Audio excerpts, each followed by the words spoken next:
In the realm of history, there are moments that transcend our understanding of reality, and Tuesday, April 29th, 2003, was one such day. It was a pivotal moment in the invasion of Iraq by U.S. forces.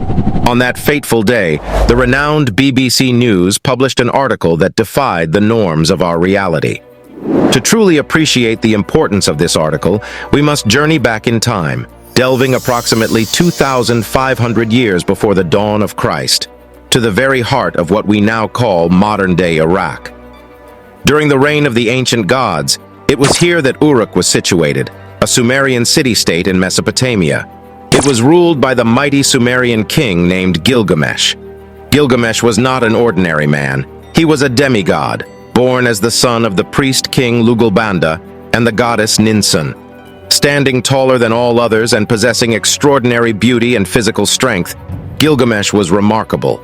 He walked out in front of vast armies. He fought with the ferocity of a wild bull.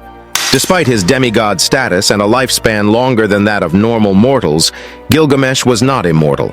Unfortunately, the central character of our story wasn't a hero type. In fact, he was the villain during his time. He possessed an arrogant personality and behaved like a proud and tyrannical ruler.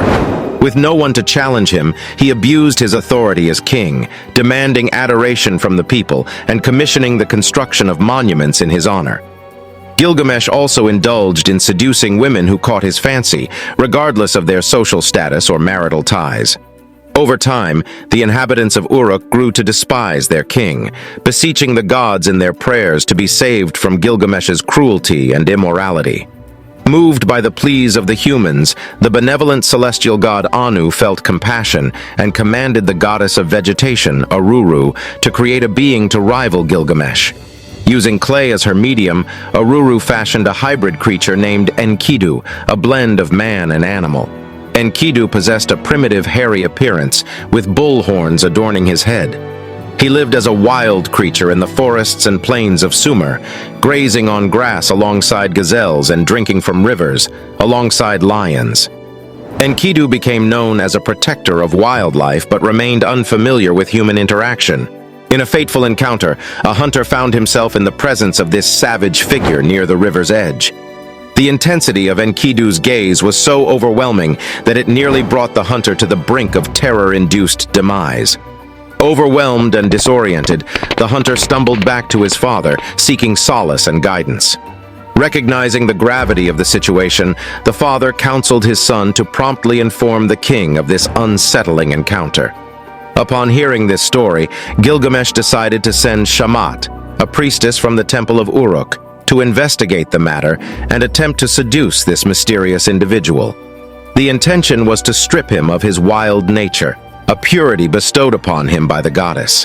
To Shamat's surprise, Enkidu was just as impressive as Gilgamesh, and she quickly fell in love with him. After 7 days and nights of passionate love, Enkidu underwent a transformation. Shamat clothed him and taught him manners and how to speak. She told him of the glistening city of Uruk and the temples of Anu and Ishtar. And she told him of the great king Gilgamesh, a man of fabulous strength who raged like a wild bull. She informed him of his tyrannical rule. One day, a grand wedding was about to take place in the city of Uruk. But as expected, Gilgamesh appeared and demanded to possess the bride before the ceremony. To the relief of the bride and groom, Enkidu emerged from the crowd, guided by Shamat. A heated argument ensued between Gilgamesh and Enkidu regarding the disrespectfulness of interfering in a love-filled marriage.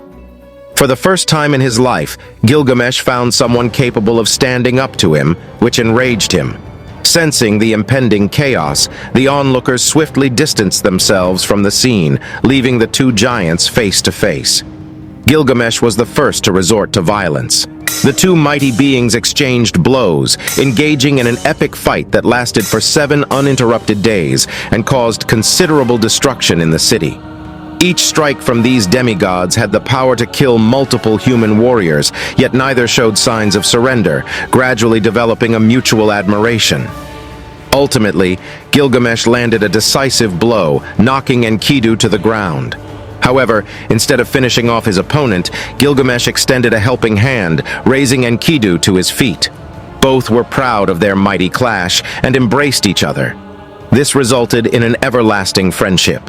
From that day forward, Gilgamesh transformed into a more just king, ceasing to torment his people. In the subsequent years, Gilgamesh and Enkidu embarked on numerous adventures together, venturing into unknown lands and triumphing over various monsters and heroes. However, a lingering thought consumed Gilgamesh's mind. The realization was that both of them were growing old and would one day have to confront death. In order to immortalize their names, Gilgamesh asked Enkidu to join him on a journey to the cedar forest, where the fearsome demon Humbaba resided. Humbaba was comparable to an ogre and giant. He was an immensely powerful and dreadful being, even earning the respect of the gods. Although Humbaba had not provoked any action against Gilgamesh, he would defend himself against any attackers. When they laid eyes on the terrifying demon Humbaba, the two demigods were paralyzed with terror, having never encountered such a formidable creature. Gathering their courage, Gilgamesh launched an attack with his axe. After several attempts, Gilgamesh managed to wound the monster, and Enkidu delivered the fatal blow to Humbaba's throat, ending the terrifying battle.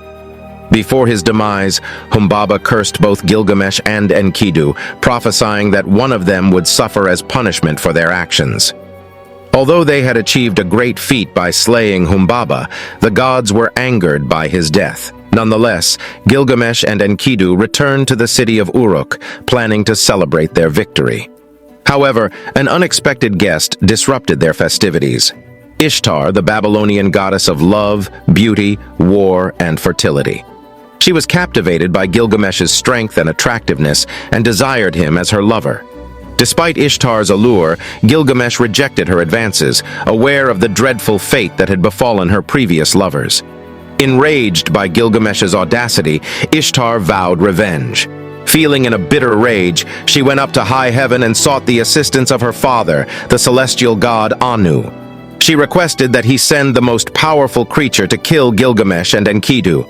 In response, Anu unleashed the Bull of Heaven, a formidable divine entity, upon the earth with the purpose of destroying Uruk. The bull's descent brought 7 years of famine and natural disasters, including hurricanes and earthquakes. The people of Uruk implored Gilgamesh and Enkidu to confront and vanquish the celestial beast.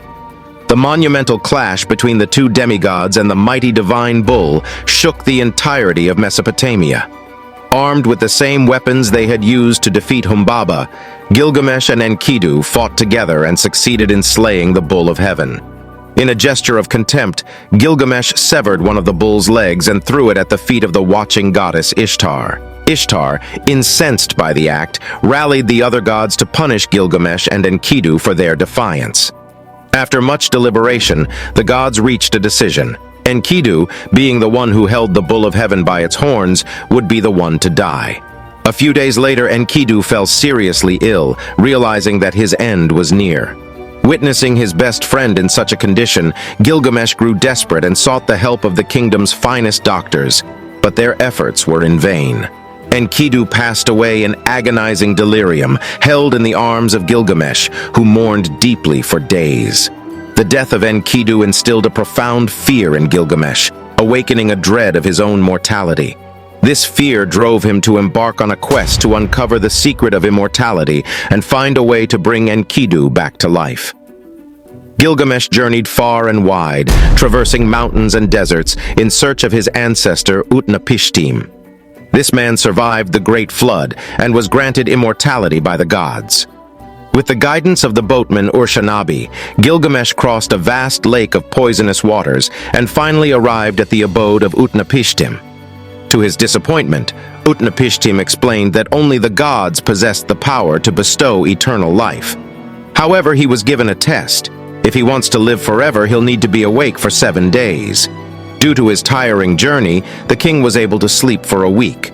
When he woke up with this revelation, he begged Utnapishtim to provide him with other options. To this, the man revealed the existence of a miraculous plant in the depths of the sea, capable of rejuvenating anyone who consumed it and prolonging their lifespan. Determined, Gilgamesh plunged into the sea and retrieved the plant.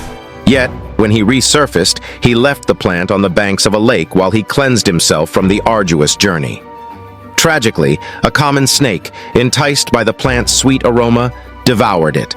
Realizing the irreversible loss, Gilgamesh found himself confronted with the reality that no matter how strong or wealthy a man may be, he cannot defy death. Accepting his fate, he returned to Uruk. Upon his return, Gilgamesh was able to appreciate the magnificence and enduring nature of his city.